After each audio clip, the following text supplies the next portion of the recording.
Hello and welcome to Body and Mind Uncensored. We're your hosts, Kelly and Celise.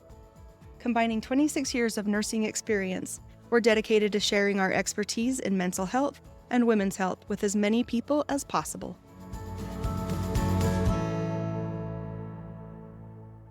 The topics discussed in this podcast are based on our educated opinions and real-life experience and should not replace advice from your healthcare team. Welcome back. Hi, Talise. How are you doing today?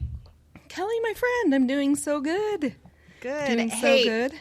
Before we start, Talise, you are a year older. Talise just celebrated a birthday, so happy belated birthday to you. I hope you had a wonderful day. Did you do anything fun, or are you planning to do anything fun? Yes. Well, I did nothing fun on my birthday. I worked, as you know, and my husband, Jeremy, he works 12-hour shifts, and so he was also at work, but he did surprise me, which I have to tell you, I'm a very hard person to surprise because not much gets past me. And he actually pulled off breakfast in bed. I didn't know he had even left the bed. I thought he was sleeping and I was on my phone facing away from him. He cooked it, brought it in, and I looked up like, I thought you were laying right next to me. It was the weirdest thing, but as a nice surprise. That is weird. How did you not notice that he got out of bed and you couldn't smell the aromas of the Yes, bacon? I will explain the smell and how I didn't hear the sounds. So I try not to wake him up because a lot of times I don't sleep well. And so I'll wake up at 3 or at 4 or at 5. And I put my phone under the blanket because he is also very sensitive to lights. One time when he was not very happy about it, he's like, do you think you could end the light show tonight? Because my phone was flashing. Anywho. Since then, I've been very, very careful. So I was doing that, and then we sleep with a box fan on. And so that takes care of noise, smell. It was facing the direction that it wasn't wafting in on me. And so it was a true surprise. That's awesome. He burnt Good my job, toast. Jeremy. Yeah, shout out to him because he is going to listen. So love you, babe. He burned my toast because I love burnt toast. I don't know if anybody knows that about me, but him. I like really well done toast. It doesn't have to be black. And then I love it to be buttered and sit on the counter for hours and then to eat it. So like cold, stale, burnt toast. Sounds like a crouton. Yeah, a buttered crouton. It is good. Anywho. Interesting. Okay, maybe but someday thank you I'll for try wishing me a happy birthday. Burnt toast. Yes. Happy birthday. Burnt toast. So what we are going to do is we are going to bike Zion for my birthday. So yeah, so that's what we are going to do and go out to dinner. Probably Friday. Yeah. Very cool. Because Tessa and her husband are coming into town. That's all right. awesome. How was your week? My week has been a little crazy. I actually last week, so I apologize to everybody if you were anticipating an episode that did not post on June 23rd. I decided to take a week and go out of town with my husband, and I did not get our last episode all done in time. So I apologize if you were all anticipating an episode. And but that's her what I did. partner doesn't know how to edit. So when Kelly's out of town, things shut down. It's all good. It's all good. No, but did you have a good time? You and your did. husband were able to get away, and good. Weather was good for you. Everything, equipment worked. Everything went fairly well. Yep, we took our boat out. We had one day of pretty bad storm for a good hour, but other than that, the weather was beautiful. So yeah, can't Which complain. is kind of fun, isn't it? Was it too scary? Or I just imagine you guys down in the boat, just hunkered down like it's a summer rainfall. Well, so at the lake that we go to, it's a big lake, and we have a large boat. And Very large. Not super large. No, it but is. I large. told you when you guys got it, it should be called the Ark. There are bigger boats than what There we have. are, yes. And there are a lot of smaller ones. Go ahead. But we usually tie up to a dock. So this lake has docks kind of all over the lake. And so we tied up to one of their docks that float. And because the storm came in so hard and heavy, the dock actually ended up beaching. Oh, no. And luckily we were on the side of the dock that we didn't end up getting beached. But it was a little sketchy there for a while. The We were rocking. How do you determine if it's deep enough for your boat? Do you just kind of get as close as you can and, oh, good, this is where we need to be, this will work? Yeah, we have a fish finder and a depth finder on it, so it tells us how deep or how far down Good point. the bottom of the lake is. So it Something was a I little... don't think the Ark had, or No, the I don't think Titanic. the Ark. The Titanic, maybe. I don't know. Yeah, it was fun though. On. Oh, somebody forgot to hit that Good. button. Yeah, so Yes. it was good. And it was good to get away and just kind of decompress. And going on vacation is always nice. Coming back to work afterwards and all the work that has to be done that you missed out on, that's the hard part. You need a vacation Agree. from your vacation. But There's trips and there's vacations, right? Some are more work than others. But I'm glad you were able to get away. And then we've got the 4th coming up. I'm going to take off some time. I'm going to go to a big lake. Very fun. So I had a migraine yesterday, and I can't help but think it has something to do with today's topic. And I've always struggled with migraines since I was 5 years old. I have this headache hat. It is the cutest darn thing. Maybe if Kelly and I ever start sharing videos of ourselves, I'll put this headache hat on. But I used to put this hat on and it would just squeeze my head and like hit pressure points that would help me with my headaches. But anyway, long story short, I had one yesterday and I think it's hormonal, and it's probably always been hormonal. I used to have them so much more often. And then as I started having kids and getting older, it has decreased significantly. And so that's what I'm going to chalk it up to, is probably hormones and a fluctuation of hormones. Yeah.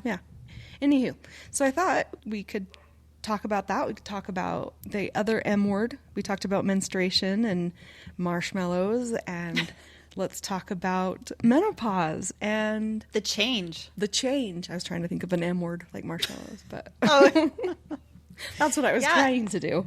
and now that you're a year older, you're getting even closer to that.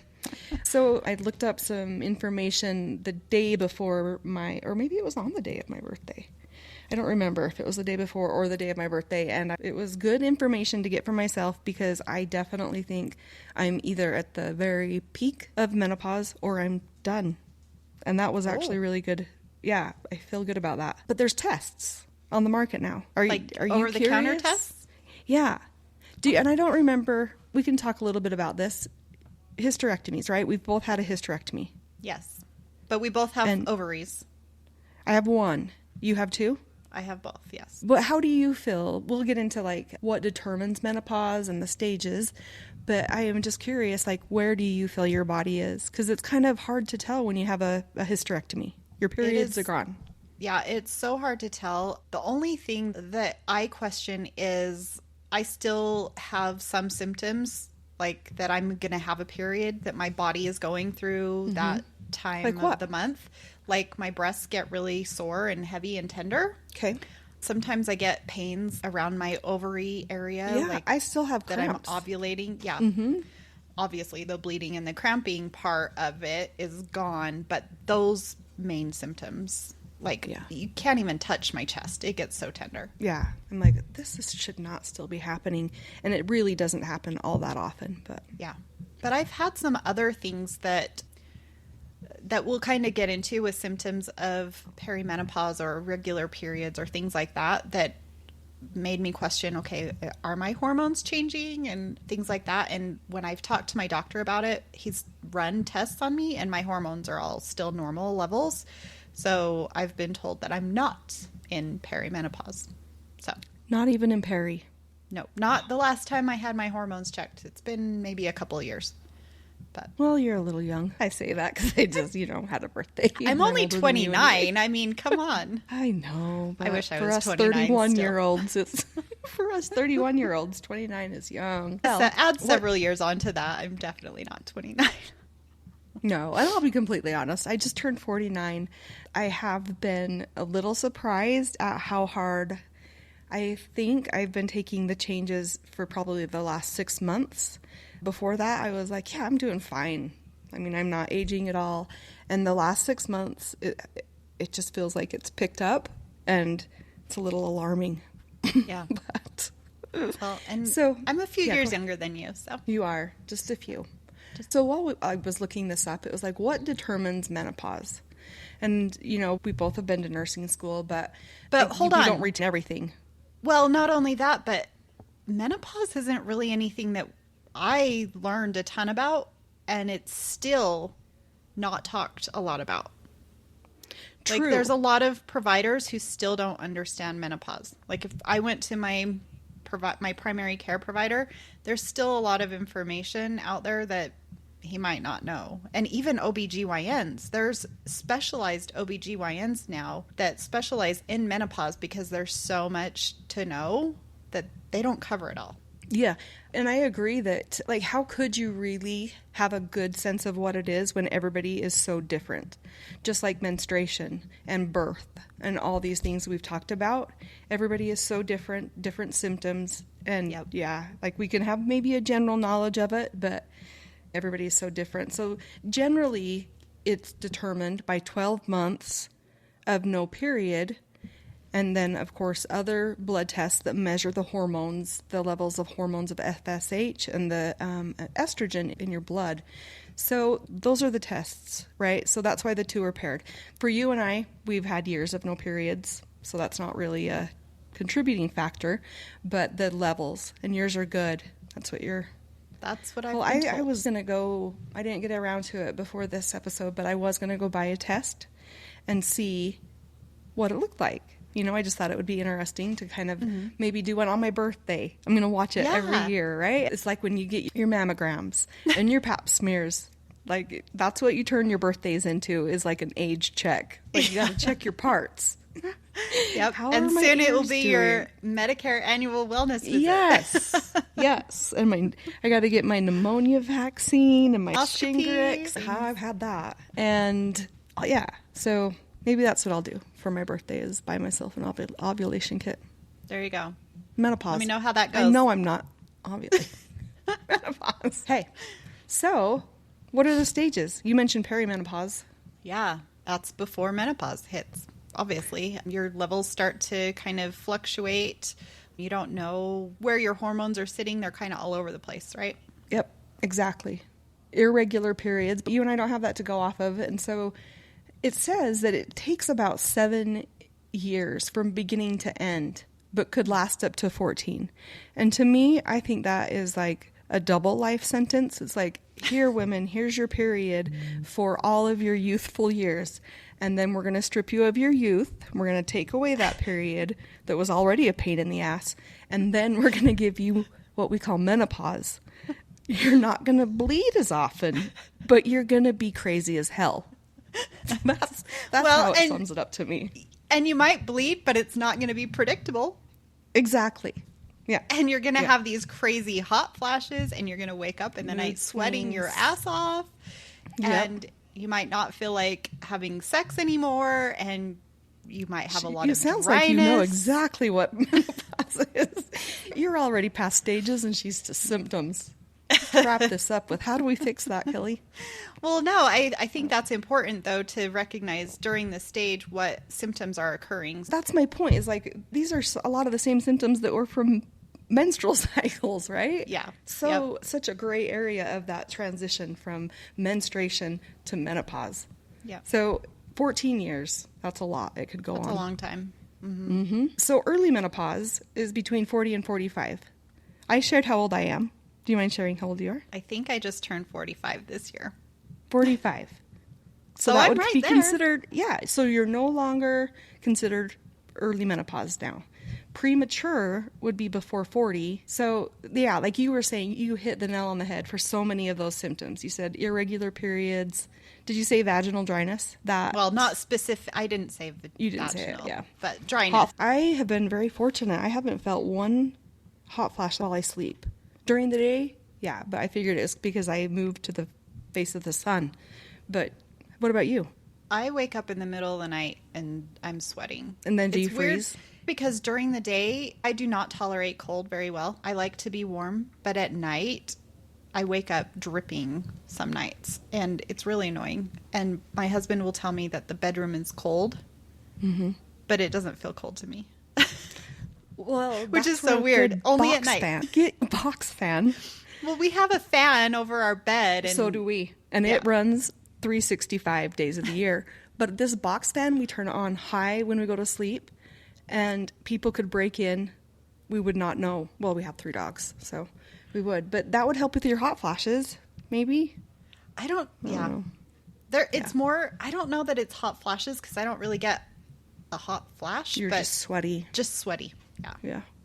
And then if you're like me, then you're cold because Yeah. now you're wet and the air's on. Sleep problems, which I think I am experiencing that. I have Yeah. a lot. Falling asleep is not an issue for me, but I wake up in the middle of the night and I Exactly. cannot turn off my brain. So these are the reasons I've gone to see my doctor. Have you? And that's and- why the levels were checked and nothing. Yeah, and not feeling like having sex. Mm-hmm. Like, you know. That's on the list. But then I'm told that I'm normal. So I don't know what that means.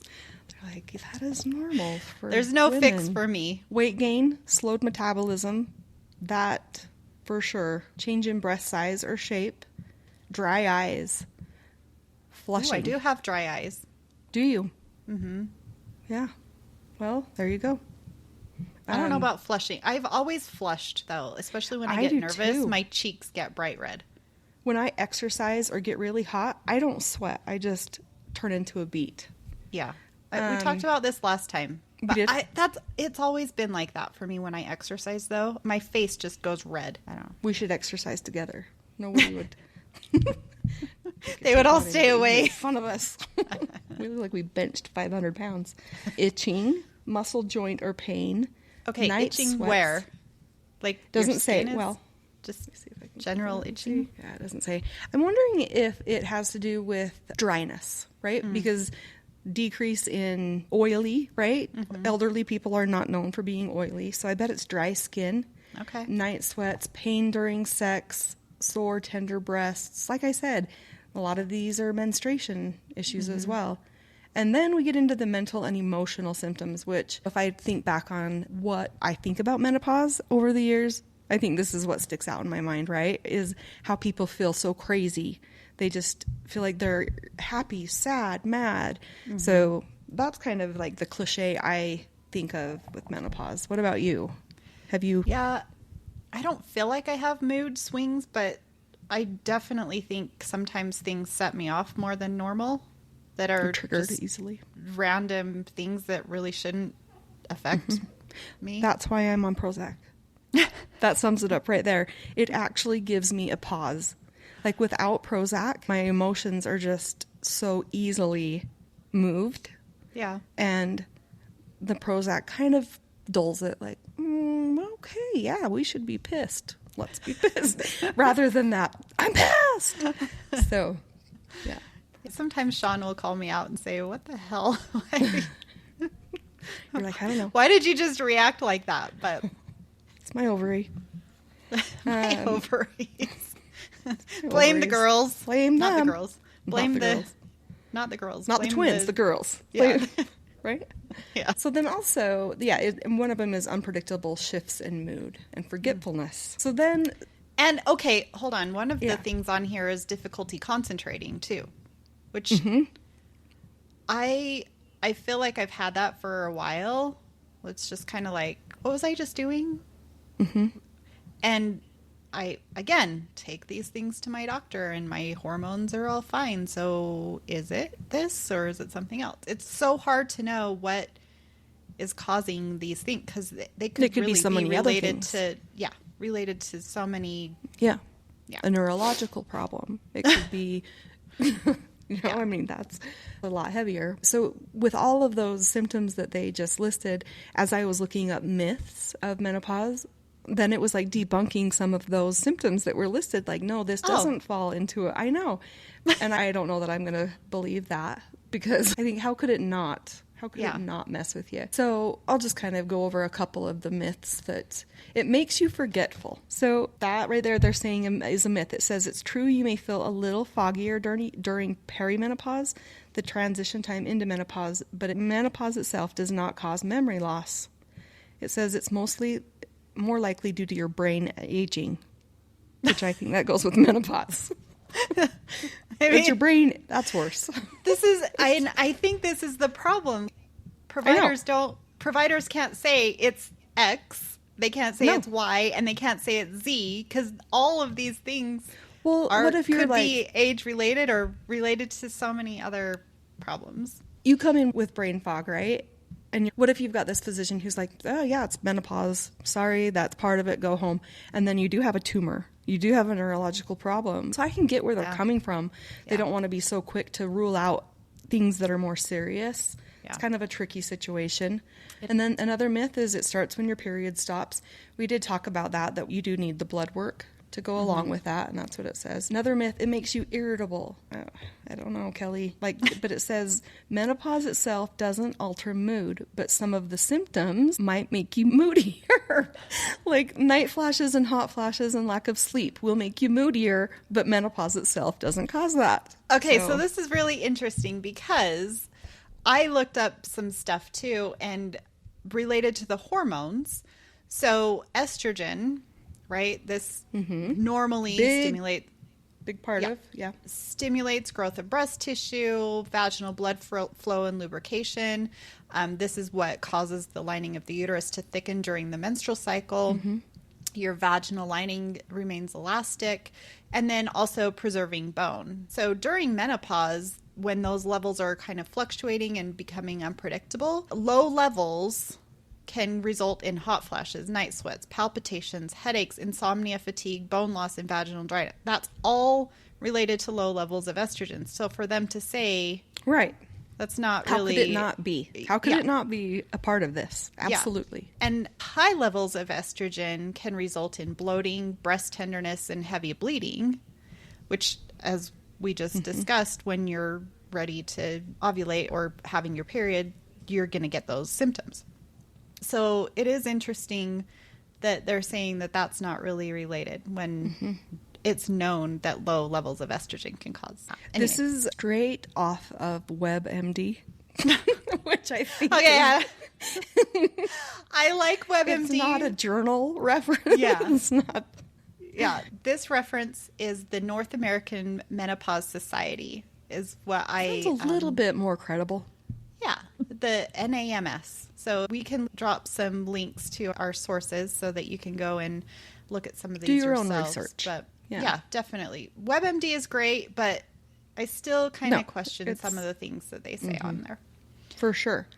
So I do believe in this myth. This myth is you can't get pregnant, and I'm going to combine it with the next one, that your sex life is over. Those for sure are myths. Of course, if you still have a uterus, ovaries, eggs, you can still get pregnant. Right? Even if you feel like you've finished menopause. Yeah. Yeah. Happens all the time. Happens all the time. Second families, you might know them as. I still know people that I went to high school with that have recently had babies. Yeah. And my grandma was an older last mom, my dad's mom. I don't know how old my mom's mom was, but there's a pretty big span in the family between the oldest and the youngest on both of my parents' sides. So, yeah, you can definitely get pregnant when you're older. Yeah. Even, what was Amanda telling us? I think she mentioned, and when we had her on, that she was a higher risk pregnancy because she was 30 over a certain age. I think over it's 31. 30. I want to say it's 38 is high risk. Yeah. We'll have to fact check that. Yeah. So in 40s and 50s, getting pregnant, that's definitely higher risk. Definitely and then high risk. Enjoying sex, your sex life is over. That's not true. I do think that it does cause vaginal dryness. I do. I think there's not as much, like we've said, hormones. They're like these tiny little minuscule things that do such great things and damage, right? It's like such a fine balance. But there's ways around it. There's lubrication. There's hormone therapy. So that's, I think, definitely a myth. Anything to add to that, or should I move on to the next myth? When we're talking about hormones and vaginal dryness and libido, Women do make testosterone. They do produce testosterone, even though it's known as the quote male hormone. It is also important to women's sexual health. And so testosterone in a woman helps with estrogen production. It also contributes to libido. So when testosterone levels are all over the place, you can have high or low libido, even in a woman. And testosterone also maintains bone and muscle mass. And so when testosterone declines in a woman, the effects are not really known, but I can only imagine that it is going to decrease libido and things like that. Sure. Yep. So that goes right along with the next myth, which is you need to take hormones. So it says that hormone replacement therapy is just one of many tools that you can use to deal with the symptoms. So it'll help with hot flashes, vaginal dryness, but there's also the risk. I think you're more inclined to develop cancer from hormone therapy, breast cancer, ovarian, your female cancers, as far as I remember. So if you are in that age range, are you on hormone therapy? No, I'm personally not, if that's what you're asking. I, like you, my hormones are still good. I don't, and maybe I just jinxed myself. Maybe I'm still perimenopausal and I'm about to go bonkers. You're about to change. Yeah, maybe the worst is yet to come. So I don't think I'm to the point where I need hormone replacement therapy yet. I think that one ovary is still doing its job. I still feel pretty steady in my being. I think that's a big thing to account for the risk versus the benefit of hormone therapy. Yeah. So if you're considering hormone therapy or not having hormone therapy, definitely talk to your healthcare provider to make sure that you're doing what's best for you. I don't know what I'm going to do, honestly. You brought up a good point. If the risk of all of the things that you mentioned are worth it, or if I just deal with going through the change, Well, or we've got breast cancer history, right? And then ovarian cancer. Yep. It's like this, do I increase my risk of those cancers or do I suffer through this? And I think really, if it were how I would deal with it, if I'm thinking ahead, if it's still going to happen, is that I guess when your partner comes to you or family members come to you, your kids, and are like, Mom, something's up. You've been off for quite a while. I think that would be a good indicator, even if you feel fine yourself. Yeah. We're not always aware of our behaviors. And so not only how you feel, but if those around you are, like if you're pushing people away, it could be a hormone imbalance, not just menopause. Are there things that you can do other than hormones? Yeah, it does say that. It says relaxation techniques, acupuncture, vaginal lubes, lifestyle changes such as regular exercise, and a healthy diet. Okay. Yep. So after that, the healthy diet, the myth is it makes you gain weight. Maybe we should shut down WebMD because these are not myths. WebMD. Well, your metabolism is automatically going to slow down when you reach a certain age anyway, right? So this is their metabolize excuse. Things differently. Is it related to menopause? I don't know. Is it related to age? Who knows? But these are the things that kind of happen all at the same time. Yes, and just like those other myths where it's like, well, menopause doesn't directly cause this, but your moodiness and your hot flashes may cause you to lose sleep and that'll make you moody. This is kind of the same thing. It's declining estrogen levels may make it more likely that any extra pounds will settle around your middle, but weight gain isn't given after menopause. Often it's a result of slowing metabolism. So if you eat as much as you always did, but you don't work out as much as you did, or you don't move, right? Because the older we get, the more slow we get, we stop the activities, but we're still eating just like we did. And so that's what they're saying, is that it's not necessarily menopause that causes the weight gain, but something's out of whack from what you used to do. Yeah. Okay. Do with it what you want. All right. Yeah, and I'm just going to go through these real quick. I don't have to get into them.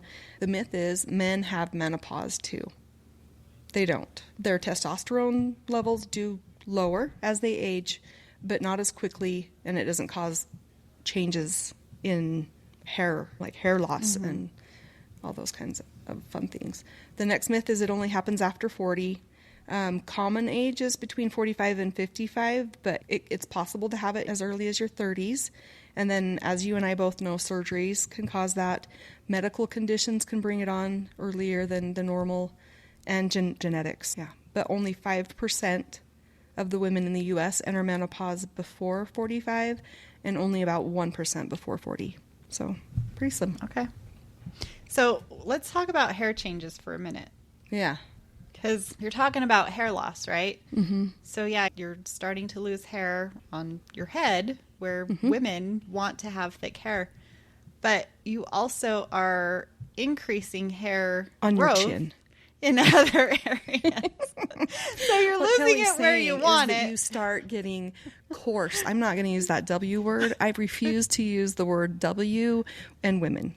Whiskers is the word I'm referring to. I hate that. Whiskers are on old men, maybe old women. But coarser facial hair. We'll just say that. Yeah, well, and not just that, but you just get a little fuzzier and and hair starts growing in different places than you normally had it. And that's really annoying because you're losing it where you want it and you're gaining it where you don't want it. So some of the things that can contribute to that is because the balance between your testosterone and estrogen are kind of all over the place.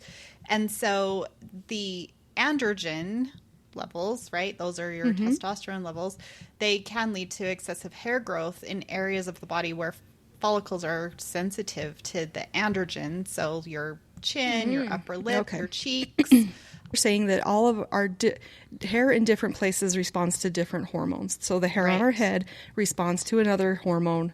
So when those fluctuate, so the facial hair hormone. Okay, I'm with you. Yep. So you get those one or two thick, dark hairs in your chin. You have to go pluck them or whatever you do. With a magnifying glass because you're blind. You can feel them, but you can't see them. You can sure feel them, but you can't see them.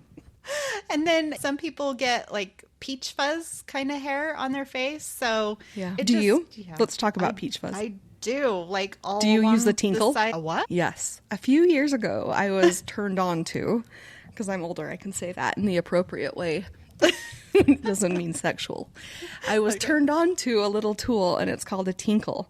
And it's just this little razor blade, and it takes that peach fuzz off your face. And it is fun. I've never heard of it called that, but I do have like a little shaver thingy. Yeah. And I try to use it when my husband's not around because I don't want him to tease me or make fun of me for shaving my face. I know. Me too. I keep him hidden. I hate that I am having to admit that I have facial hair. Oh, it's fine. It's fine. Yeah. I did want to... Sorry. Oh, you're good. So the testosterone estrogen balance also can produce hair loss. So about 50% of women have some degree of hair loss or thinning before age 50. Yes. I'm your expert here. Before age 50. I couldn't be more before age 50. But we have other factors. Like when you have surgery, when I had my gastric bypass, my hair has thinned a ton. And I know that you said the same after your sleeve. Well, I was going to comment on other hair places that I don't feel are affected by weight loss or surgeries. As I've gotten older, the hair on my legs has thinned considerably. And pubic hair. Okay, I'm looking forward to that. Yes. Those are the golden gems. Okay. That's it. You don't have to shave as often. Well, that would be nice because I shave almost every day. My hair is so thick and dark and coarse on my legs. It's ridiculous. No, but it does. It's gotten a lot less coarse and a lot less sparse. So okay. Interesting. Well, I'm looking forward to that then. Because if I have to shave less, then I'm so happy about that. Just keep it off my face. Oh, I tell you, my mom, she might kill me for saying this, but we've talked about chin hairs over the years. And she's like, and then there was this cartoon, and it says that you've got to have that person that will come and pluck your chin hair when you're in a coma. So she's like, will you please be my person to pull my chin hair? I'm like, yes. So if I'm in a hospital, I'm in a coma, and I can't pluck my chin hair, Kelly, will you pluck it for me? Yes, if you'll do the same for me. I will. But if we're both in a coma, then who's going to do it for us? Maybe our daughters will be so kind. Yes. There you go. That's you, Tessa. Caitlin, you're on deck. I haven't let Tessa listen to the podcast yet. So. Oh. Caitlin, I think, has listened to all of them. Hi, Caitlin. I sure miss your cute face. And then the last myth is you'll get it when your mom did. And it says that your genes play an important role in when you will go through menopause, but other factors matter too. Smokers start menopause 2 years sooner than non-smokers. And if you have an autoimmune disease, chemotherapy, then you're likely to start menopause early. Interesting. Yeah. All right. Yep. So there you have it. Are there any symptoms that you can think of that maybe we haven't talked about that you think are menopause? Maybe just a big one is sexual function and desire. Oh, that is true. That's not a myth. That's why that wasn't on there, because it was true. Oh, you're talking myths. Okay. No. We can move on. Okay. I'm just saying, yeah, like we talked about symptoms. Do you have symptoms that you think, and you're right, intercourse dysfunction? Absolutely. Yeah, I think that that's a big one, and it causes problems in relationships, right? Mm-hmm. It does. I mean, like you feel less desirable. Let's just take from both sides, right? Like the side you and I know is we're the female in this relationship, right? Yep. For me, I feel less desirable, right? Like all these things we talked about. I've got chin hair. Who wants that? I'm moody. I'm bald. Let's keep going. So you feel so unattractive. You're right? losing the fat in your boobs. Your boobs are starting to droop a little bit. To your middle where all the weight is. So it's easy to feel unattractive. And that also, I think, is a mental game on your sexual desire, right? Mm-hmm. So not only are our Here's the other side of it. Say the same thing. Mm-hmm. Well, I was going to say, as a woman, you might not feel like doing it as much. And then on the other hand, your partner feels like they're not rejected. Good enough, or they're unattractive, or where's the issue? Is the issue with you, or is the issue with you? It's so hard to determine. And it might be both. And it could be both. Yeah. But just something to be aware of, right? I always feel more in the mood when I feel good about myself. When I have gotten myself ready for the day, I've maybe been productive. Just feeling better about myself makes me feel more sexual because I feel more sexual desirable, which is an important part of a sexual relationship. Mm-hmm. IMO, in my opinion. There are times that I just don't feel like doing anything. And I think that can be frustrating to a partner. Period. Like you mean not only just sexually, but just, or do you mean sexually?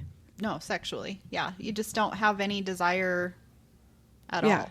So that's hard. I find myself being lazy, right? Like at the end of a work day, and that's where I need to change my mind. I need to shift my mind from it's not another chore I need to do. It's not a task. I need to use it as a bonding and a connecting. Yeah. Rather than. So some problems on this website that I was looking at, there's decreased desire, decreased arousal, decreased response and pleasure, pain.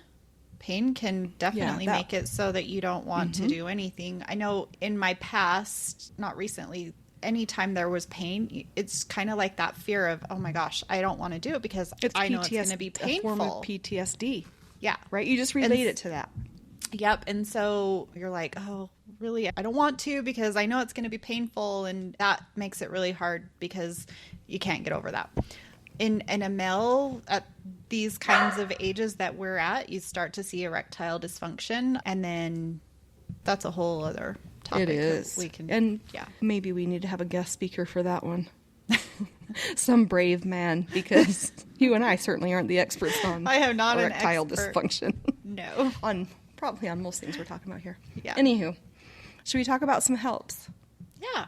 We've talked about all these things that are miserable to go through. What can we do to make the best of it? Yes, let's do it. There's a good list. I also want to add self-care, right? If that's not going to be on here, we need to put that in there. So eat foods rich in calcium and vitamin D. It helps prevent the bone loss that occurs from menopause. Because of your estrogen levels dropping. Yes. Number 2, maintain a moderate weight. Achieving and maintaining a healthy weight may help alleviate menopause symptoms and help prevent disease. I mean, that's with anything in life, right? If you're overweight, it's hard to do anything. Number 3, eat lots of fruits and vegetables. A diet rich in fruit and vegetables may help keep bones healthy and can help prevent weight gain and certain diseases. Yeah, these are good helps for just life, period. Mm-hmm. Yeah. Avoid trigger foods. Now, this one may be a little bit different, right? Yeah. What are you laughing at? Oh, those trigger foods. Just thinking about our episode last week. Yes. Trigger foods like caffeine, alcohol, sugary, spicy, they can trigger hot flashes and night sweats and mood changes. Exercise regularly. That can help alleviate menopause symptoms such as poor sleep, anxiety, low mood, fatigue, and of course helps with weight gain and various diseases. Nothing new to any of us here. And exercise helps with your cortisol levels. And your bone. And it helps yep. increase your bone strength. Yep. And more muscle. The more muscle you have, the less likely you are to fall, break bones, all those things. Eat more foods rich in phytoestrogens may have modest benefits for hot flashes and heart disease risk. Your list of phytoestrogen foods: soybeans and soy products, tofu, tempeh, flax seeds, linseeds, sesame seeds, and beans.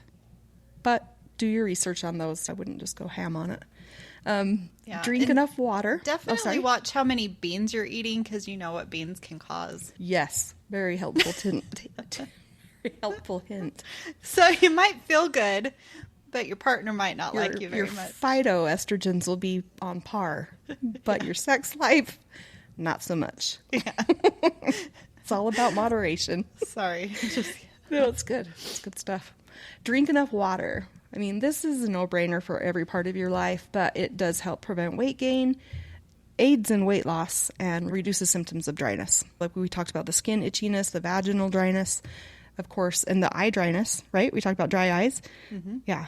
All of those things can be from being dehydrated. I know my time on the floor with our sweet elderly patients, they just don't feel like drinking as much water, eating as much food, and so you dehydrate easier, which goes hand in hand with menopause.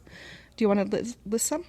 Yeah, definitely reducing refined sugar and processed foods. And we talked about this a little bit last week too, because those diets that are high in processed foods and refined carbs are associated with higher risk of depression and worsening bone health in postmenopausal people. Yeah, and if I could back up just real quick to the drink enough water, what they don't mention, I don't think it's on our list, is carbonation and what that does to your bone density and those carbonated drinks and sodas. So I think that not only drink enough water, but we all know how those can affect our bones and our hydration levels. Sorry, go ahead. Yep.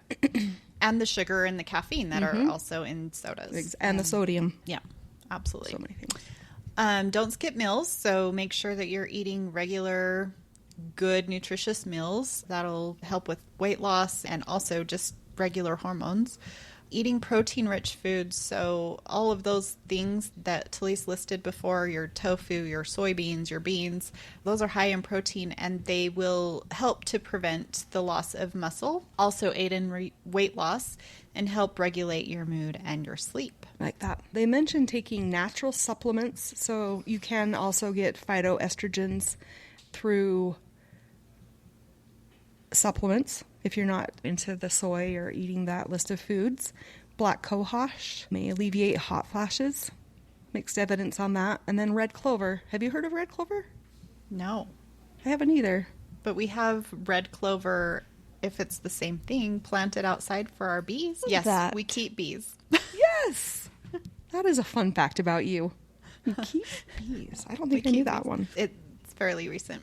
Although, please be careful with supplements and make sure that you check with your provider before you start taking any of these supplements, because if you are taking certain medications, they can interfere with any type of medication that you're on. So before you start any kind of supplement, make sure that you talk to your provider to see if it's safe and recommended. Yes, and I think pharmacists are also a really good resource if you're there in the grocery store and you're like, oh, look, here's some cohosh. Just run it by the pharmacist that fills your prescriptions, because then they can counter-reference it to what you currently take. Absolutely. But make sure that I've been known to fill different prescriptions at different pharmacies.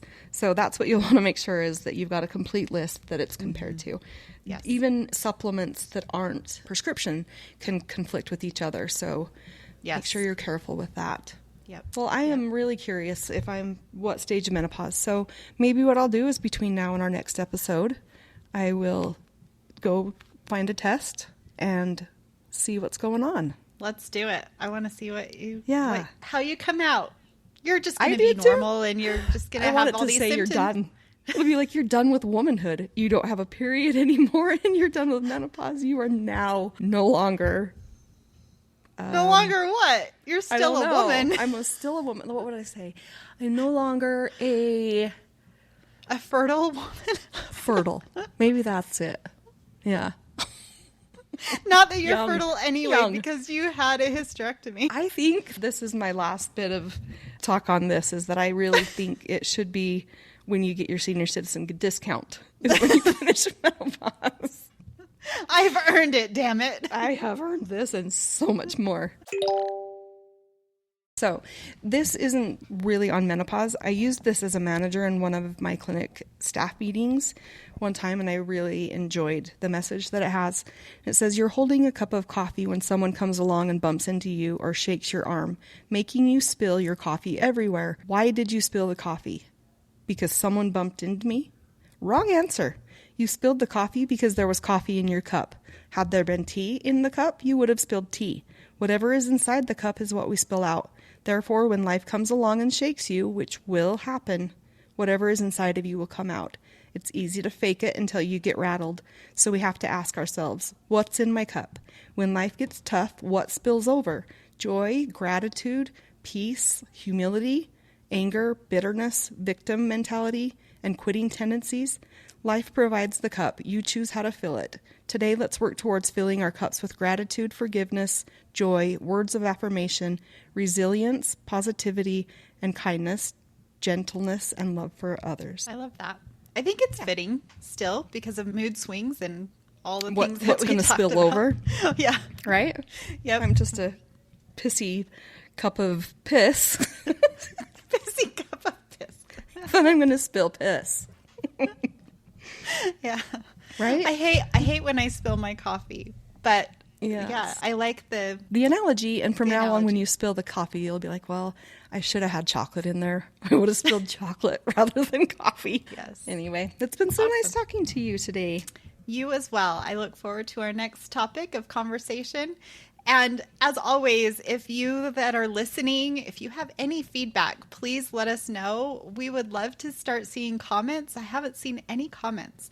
And in fact, Talise, we probably should create an email address so people can email us. So watch for that. We will create an email address and get it out to all of our listeners. We want your feedback. We want to know what you like about what we're doing, or anything that you would change, or what can we do differently? What do you want to hear? What topics are of interest to you? Or like when you're listening to these and you're like, oh my gosh, I have that, but this fixed it. We would love to hear what personal tips you have that could share with the rest of us. Yes. And yeah, help each other out.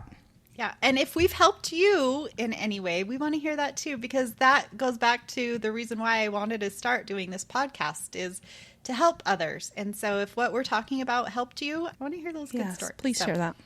Okay, awesome. Well, until next time, we'll talk to you later. Bye. Bye.